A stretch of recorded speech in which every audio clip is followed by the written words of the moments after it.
Dans cette liste, des médicaments courants, vaccins anti-grippe, pilules contraceptives, antidouleurs, des produits connus, la pilule amaigrissante Ali par exemple, ou le Champix utilisé comme sevrage tabagique, et des médicaments plus spécialisés comme ce vaccin contre le cancer du col de l'utérus. Tous font l'objet d'une surveillance particulière. Il y a un principe actif dans le médicament. Ce principe actif, il est susceptible de créer des effets secondaires. Donc un médicament, par définition, ça peut aussi être dangereux. Pour un certain nombre de ces médicaments, peut-être on aboutira à une suspension d'autorisation, voire à un retrait d'autorisation. Certains d'entre eux devraient d'ailleurs être retirés du marché dans quelques semaines. Le Fonzilane, un vasodilatateur qui a des effets neurologiques et cardiaques indésirables, l'antimycosique Nizoral, accusé de favoriser des hépatites fulgurantes, ainsi que les antidouleurs Propofan et Diantalvic qui peuvent faire l'objet de surdosage.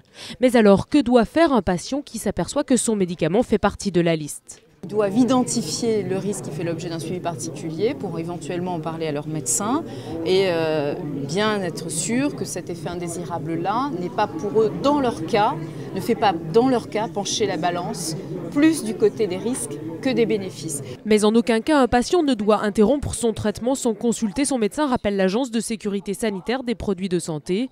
Cette liste est évidemment susceptible d'évoluer en permanence.